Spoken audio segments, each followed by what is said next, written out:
Hey, I'm going to show you how to set up, create, manage activities in Better Impact. So I'm here on the main Better Impact homepage, and I want to create some activities. Now, activities are just the jobs that a different volunteer can be assigned to do. So some volunteers are hired to be camp hosts. Some are for maintenance. Some volunteers do multiple things. A lot of camp hosts do maintenance work, maybe do some admin, do some work in the visitor center. Those are all separate activities. So you can find activities that are already pre-set up in Better Impact just by looking up a volunteer. In this case, I'll look up myself.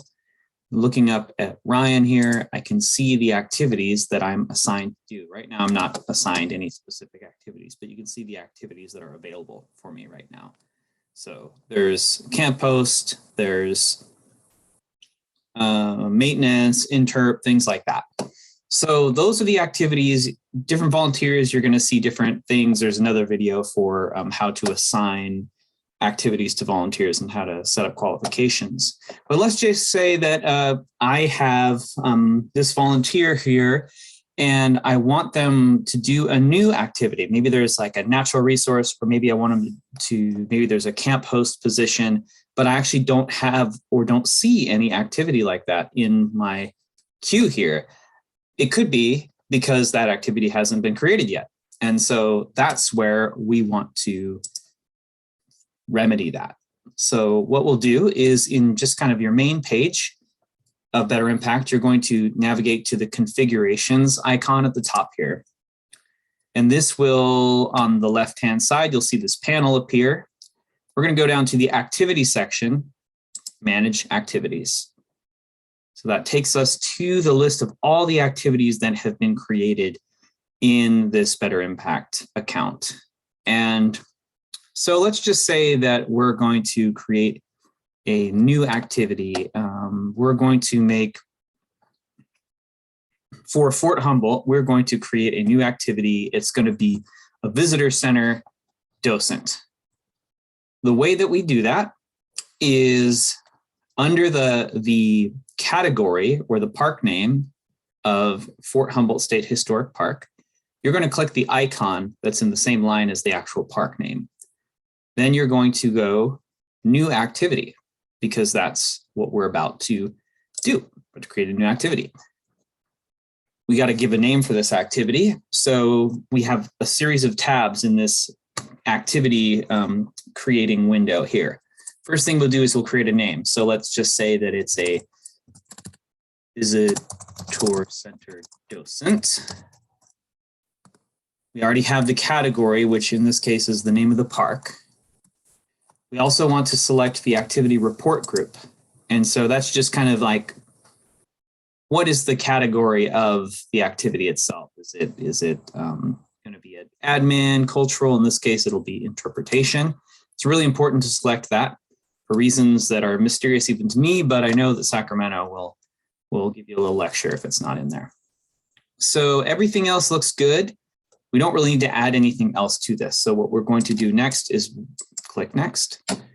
Now for schedule, as far as 2022 goes, here in the North Coast Redwoods District, we don't have any volunteers that have a recurring schedule, a pre-set-up schedule. It's kind of just something between themselves and their supervisors. So we're going to do no schedule. We don't manage the schedules here in Better Impact, at least as of January 6, 2022. That may change in the future. But for the meantime, click no schedule.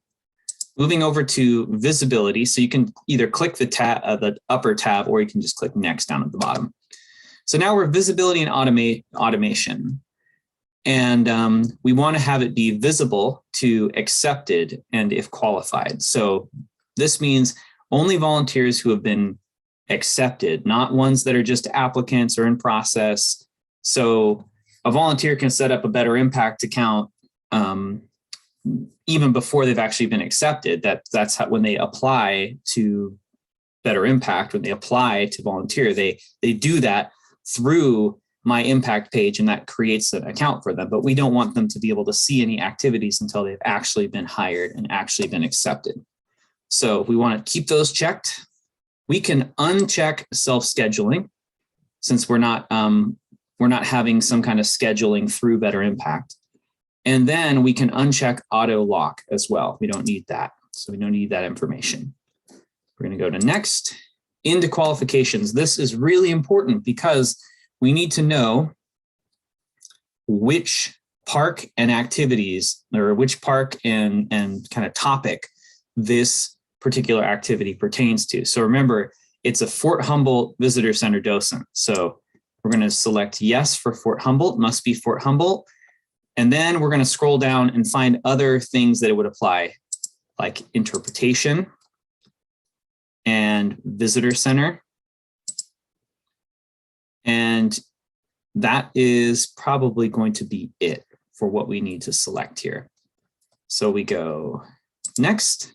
And then this is activity type. We just kind of select, again, the kind of activity it is. So in this case, it's going to be interpretation. We can select multiple activity types. It's public contact and interacting with people. That looks good. So now we go save. Bam. There you go. You can see Visitor Center Docent has now appeared in our activities list. So that's how you create a new activity. You can also create a new activity. You can do that. Let's see if I refresh this page. There should be an option up here at the very top, new activity. So you could do it there too, but then you have to, the category isn't pre-selected, so then you got to choose the park that it's going to be at. And then finally, let's just check. So I'm going to look up this volunteer again, which is me. I'll just look up Ryan here. And I can see if that activity shows up. So what I'm going to go is, the way I do that is I go into qualifications, and I'm qualified for Fort Humboldt, and I'm qualified for Visitor Center, Interp, all that. So that's all good. Now let's see if the Assign tab has the activity that shows up here. So Fort Humboldt Visitor Center Docent, right there, bam. So I can assign myself to that activity if I so choose. So that's how you do it.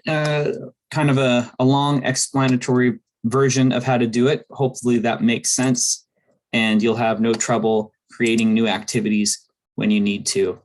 And check out the video about how to assign qualifications and activities to volunteer for more information. All right, thanks a lot for watching.